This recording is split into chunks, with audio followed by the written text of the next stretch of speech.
Today's scripture is from 1 John chapter 4, verses 7 through 12. Beloved, let us love one another, because love is from God. Everyone who loves is born of God and knows God. Whoever does not love does not know God, for God is love. God's love was revealed among us in this way. God sent his only Son into the world so that we might live through him. In this is love, not that we loved God, but that he loved us and sent his Son to be the atoning sacrifice for our sins. Beloved, since God loved us so much, we also ought to love one another. No one has ever seen God. If we love one another, God abides in us, and his love is perfected in us.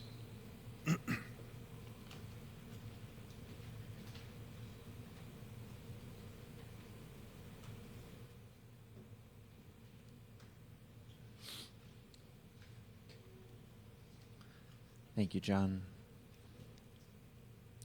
So I want everyone to try to picture a saint.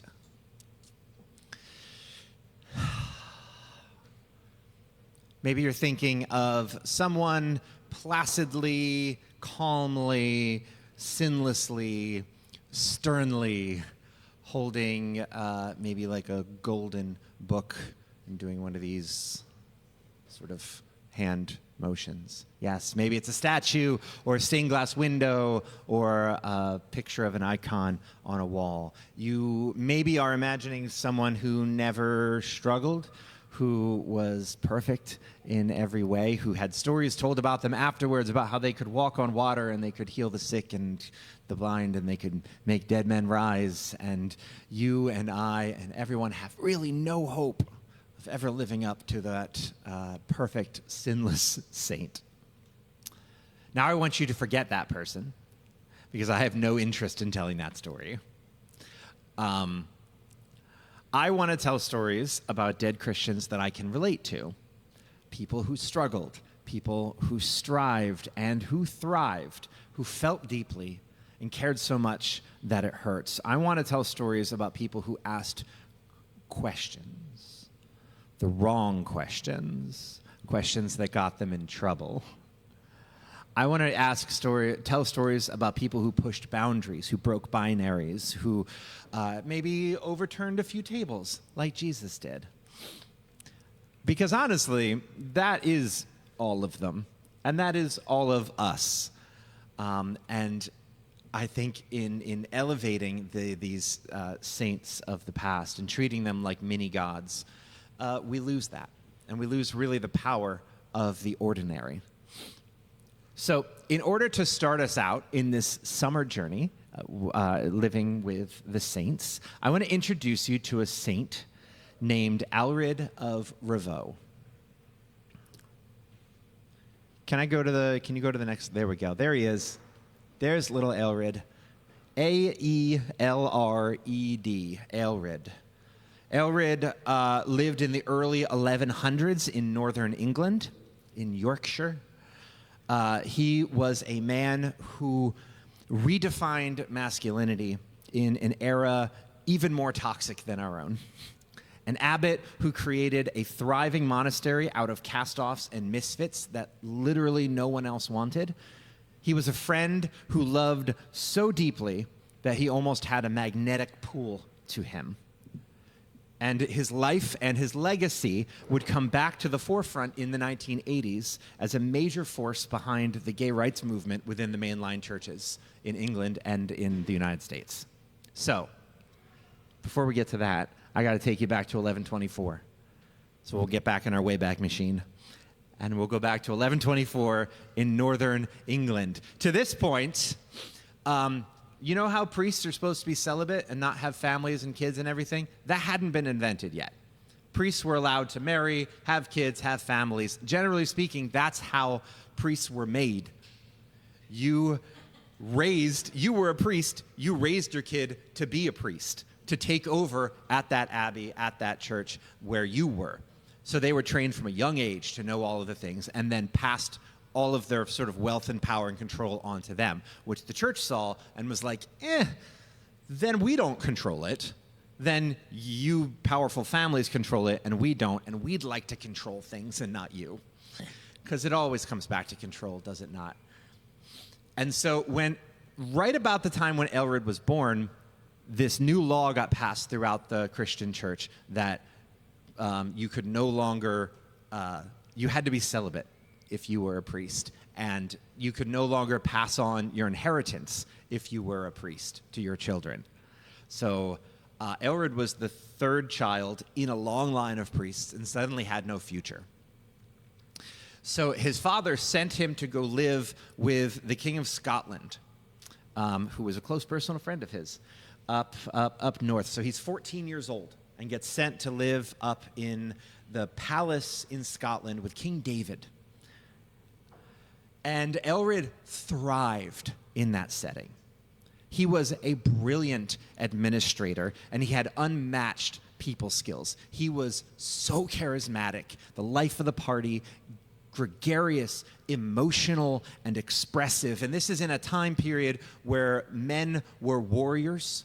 Each and every one of them, even the ones who didn't go to war, were warriors. You were strong, you were tough, you showed no emotion, you showed no weakness whatsoever. And you get this guy who comes in, he's emotional, he's flamboyant, he's excitable, he's fun, and he gets everybody out of their little stuffy comfort zones, and he makes the party happen.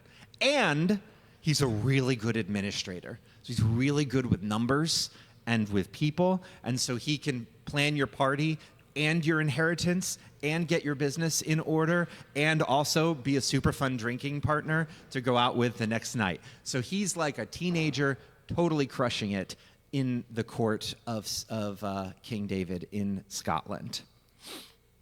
Everyone who met him loved him, according to biographers of his time. Have you ever met somebody like this who you just feel like has a transparent soul, that you look them in the eyes and when they talk to you, you feel like they're staring into your very essence and they know you and you're the only person in the world that matters in that moment and you just feel so special and good around them?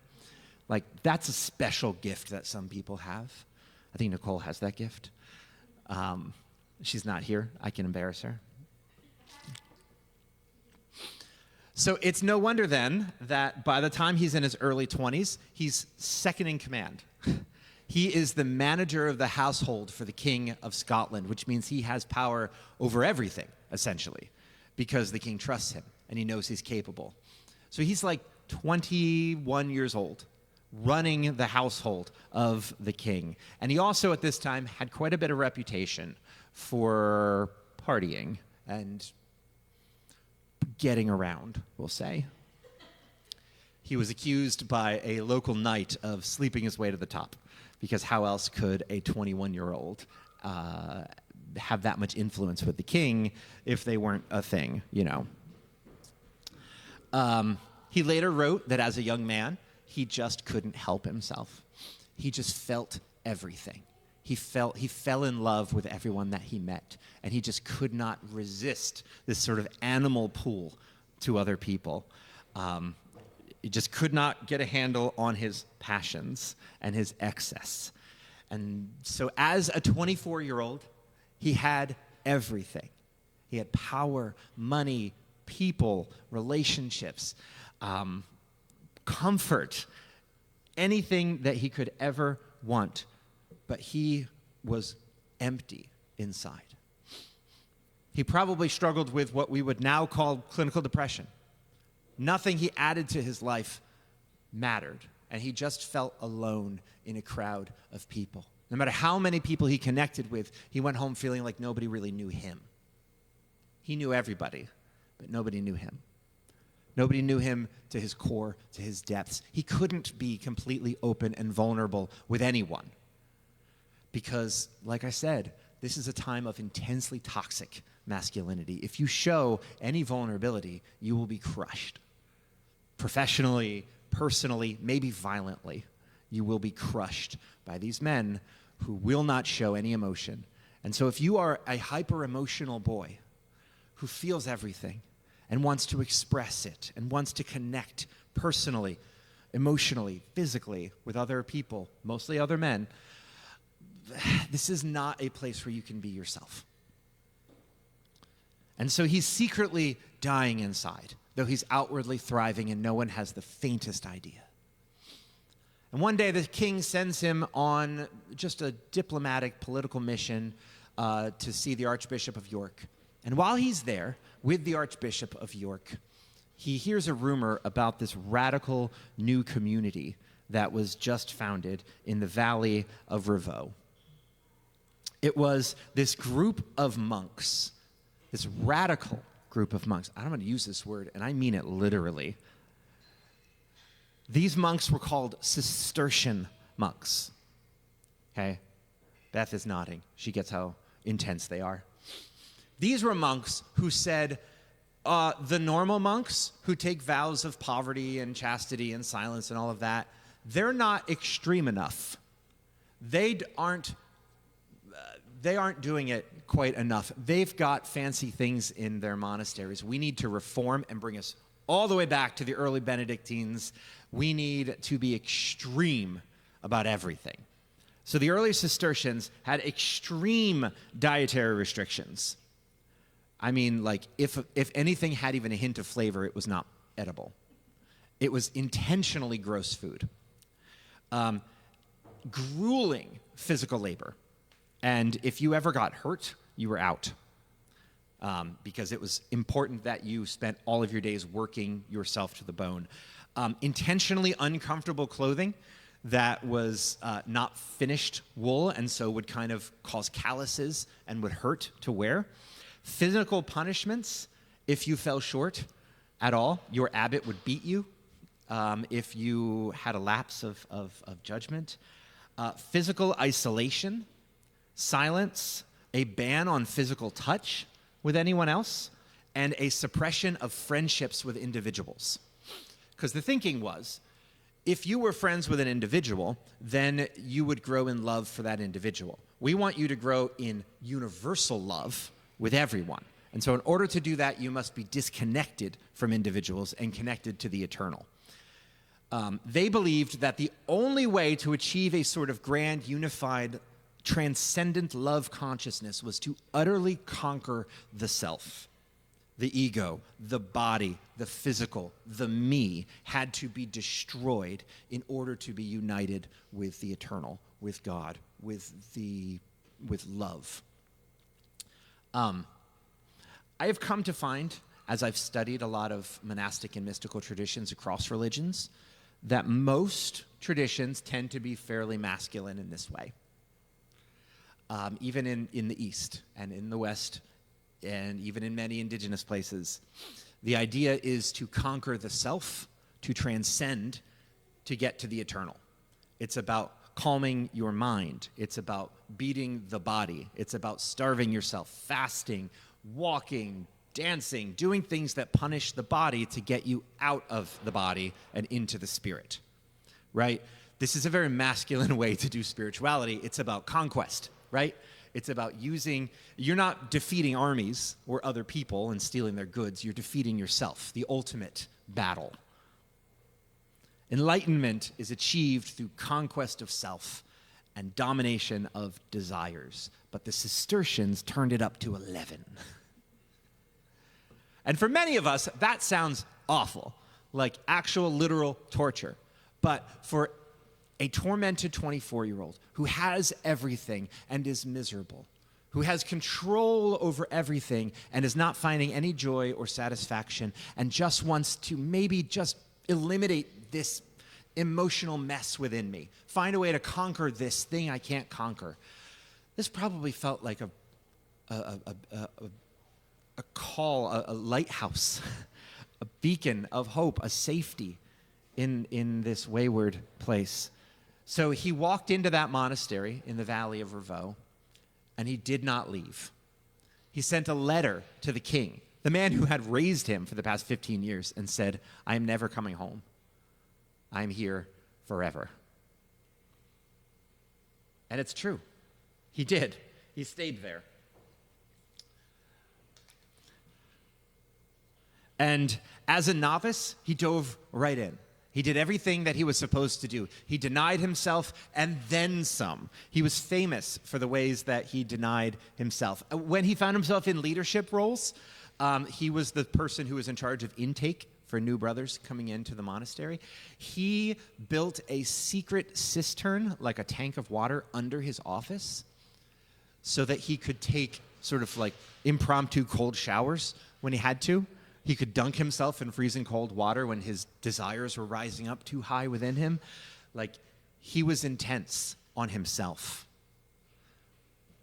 But when his job was to connect with newcomers who were also seekers, who were also trying to find themselves, he softened towards others and started to bend the rules that he wouldn't bend for himself, would bend them for others. There's this famous story of a novice who was living there for a couple of months and came to him miserable and said, "Father, I'm out. I'm done.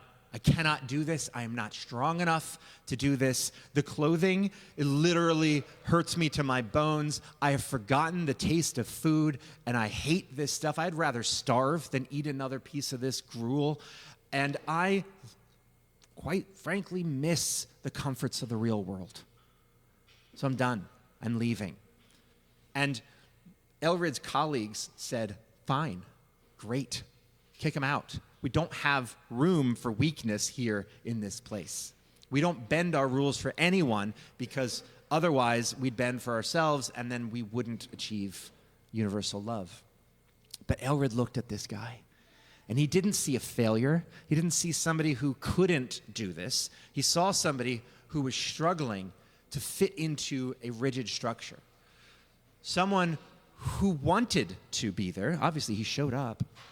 But for one reason or another, he just couldn't fit. And so he said to him, "Fine, I will personally get you new clothes. Fine, I will personally make you better food.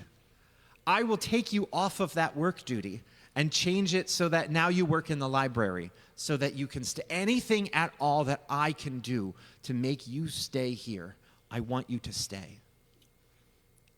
And he was touched, but he said, "No, I'm done." And Aelred said, "Well, then I will pray for you, my friend. And though you leave this place, you will never leave my heart, and you will never truly be gone." And so the monk left that evening, and he went through the woods, and he got lost.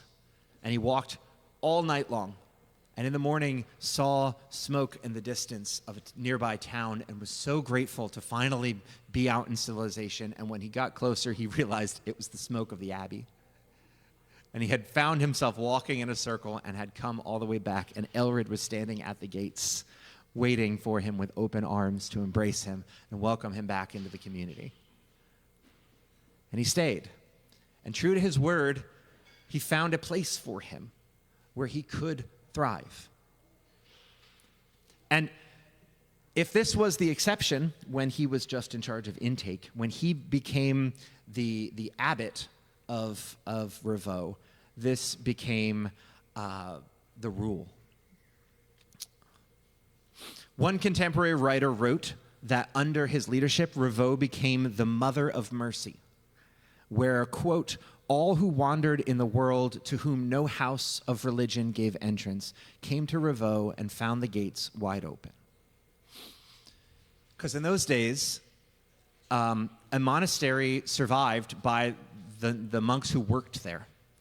They made things. They made beer and wine and vegetables and textiles. They worked to support themselves. You could not accept somebody who was disabled, whether physically or mentally or emotionally. If somebody wasn't dependable and a workhorse, you couldn't accept them in. And so there was no social safety nets in those days. You either went with your family or you died in the streets. And so he opened the doors of Ravoux wide open, knowing that those people that we might today call neurodivergent people or disabled people aren't worthless. They aren't useless. Just because they don't fit into the mold of what society says is useful doesn't mean that they're not. So he found unique jobs for them to do, places where they could connect. It wasn't just about bringing charity to people who needed it. It was about bringing dignity to your soul, to remind you that God's love is not only for those who fit in. But he didn't just accept outcasts and put them to work. He taught them how to love. This was an era of extreme toxic masculinity in which the feudal system was held together by violence and the threats of violence. From the king all the way down to the men in the household, violence was the way that the world was held together, and weakness and emotion was seen as chinks in the armor and were dealt with violently. And the normal Cistercian order made sense in this world. Men in Cistercian orders didn't touch each other. They didn't hug. They didn't form friendships or relationships. They kept their head down. They suppressed their emotions, and they kept to themselves. But in Revaux, Aelred taught them a different sort of masculinity. Monks were encouraged to hold hands when they prayed.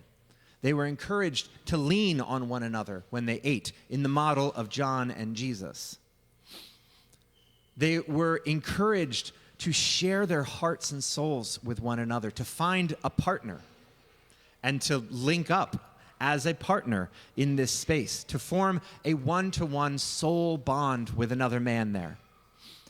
Aelred himself had a similar relationship with a monk named Simon. And when Simon tragically died young, Aelred wrote the most heart-wrenching lament for him. He wrote that they were two men who shared a single soul, and that he will miss his embrace and his kisses, and he doesn't know how he will survive in a world without Simon. And this sort of friendship, this soul friendship to Aelred, was the highest virtue, something that we should all be striving for. He modeled it, like I said, after Jesus and John in the Gospels. The disciple whom Jesus loved is the way that John describes himself. Jesus reclined on John's chest when they were around the table together. When he was dying, he offered his mother to him as his mother. He's the disciple who wrote our passage today, in which he said, God is love, and this is how you know God, when you love one another. And so Aelred retranslated that passage. And he said, God is friendship. And anyone who has known true friendship has known God. Because love can be one-sided, right? You can love your enemies. You can love a taco. But friendship is a love that goes two ways.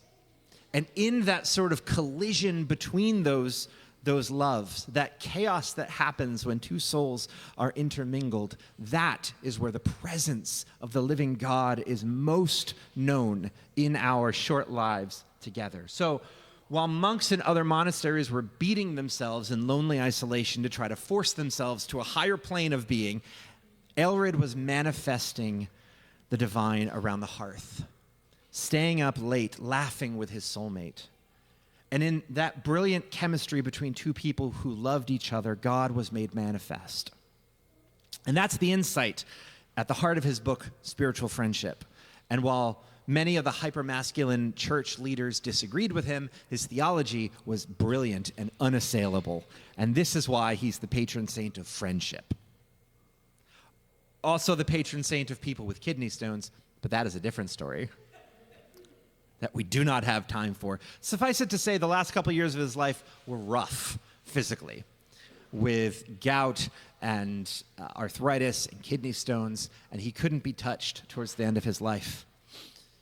And when most abbots died, it was customary for monks to respectfully allow them the dignity of a quiet and solitary death, acknowledging that they are finally leaving this awful earthly body and going off to the heavens to be with God, to finally be reunited with the divine.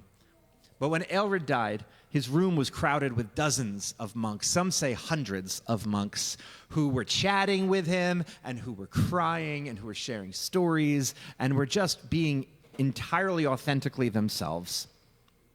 He had grown the Abbey to almost 500 monks, which was by far the largest in Europe. And each of them knew the living God through his friendship with them. He had gathered them together, this chosen family whose bonds were tighter than the blood relatives who had sent him away as a teenager and who never tried to truly get to know him.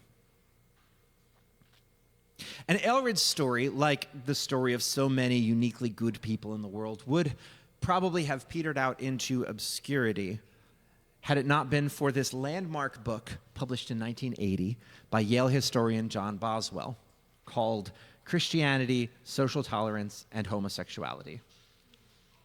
In that book, for the first time in an academic setting, Boswell unequivocally said, Aelred is what we would today call a gay man, and Ravoux was a haven for other gay and gender nonconforming men. Nobody had said that up until that point. It hadn't been safe enough to say something like that up until that point. But in this book, he systematically explored Aelred's writings as well as the stories that were told about him.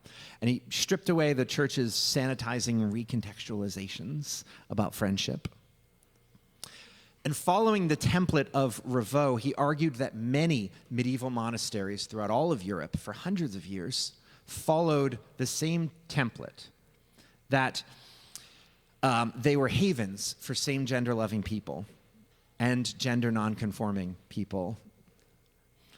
And because these places gave them a place where they could escape forced heterosexual relationships, a place where they could go create art and garden and do theology and writing and music and all of these beautiful things. It gave them a place to be themselves. And meanwhile, the church had been leaning on these institutions for the better part of 1,200 years. The best and the most important theological, artistic, and academic works were done in these houses, in these monasteries, by men and women who would now probably identify somewhere in the LGBTQ community. The church just never acknowledged it. And this book caused a new generation of people to take a second look at Aelred, which led them to take a second look at other saints. Saints like Hildegard, who might come up later. And in the mid-90s, there was this groundswell among Anglican and Episcopal leaders to acknowledge that we've been here the whole time. And the church has been leaning on LGBTQ people this whole time. And this led to the ordination of openly gay and lesbian priests for the first time. Now, I gotta say, it is not fair of us to retroactively apply modern labels to somebody who lived over 1,000 years ago. So I cannot say whether or not Aelred was gay, or if he would use that label today. But I can say unequivocally that Aelred was queer, in that he blurred the lines between what it meant to be a man, what it meant to be a leader, what it meant to be a monk, and what it meant to be in relationship with other men. He blurred every line he came across. And I'll be honest with you, this is why Aelred means so much to me personally. I have never felt completely comfortable with traditional masculinity. I've never felt that I was gay or that I was trans, but I have never really understood masculinity as from a spiritual level or as a lived reality. I'm not exactly sure how to explain it. It's just that my lived reality does not match what I'm told it should. But when I look at Aelred, I don't just see a dead saint. I see an example of somebody who realized he didn't fit the mold, and so he made his own. You know, and in an era of toxic warrior masculinity, he created a monastery with what his contemporaries called a maternal leadership style. He showed that you don't have to choose between your authentic self and your spiritual calling. He broke down the binaries of his day and built a sanctuary where people could work out for themselves what gender, love, and community actually meant. And in many ways, he did for Northern England what we are trying to do today here in this place and in this time. We at Open Table don't believe that you need to be perfect first. We don't believe that you need to conquer yourself first. You need to overcome your body, your desires, your personhood first before you can connect to the divine. We don't believe that you need to erase yourself or suppress your desires before you can ascend into a relationship with God. What if, instead of that, what if those parts of you are entirely intentional? What if your specific longings, your messiness, your unique identity are meant to help you connect with another person who has a sort of similar bent, who is complementing in a similar way? What if your differences, your uniqueness, are designed to make you compatible with a soul friend, so that in that relationship and in the energy between that, you will find the living God? Because it's in the relationship between us, in our shared, complicated, beautiful love, that we actually find the love of God in a way that is embodied and that you can actually experience. Aelred believed that if you knew friendship, you know God. And the only way to know friendship is to allow yourself to be deeply, intimately, and personally known. And so, friends, as we think about Aelred and the legacy that he left, I'm wondering, we have a few minutes, if you'd care to share where you are finding God in the connections, in the chosen family, and in the friendships that you are building now.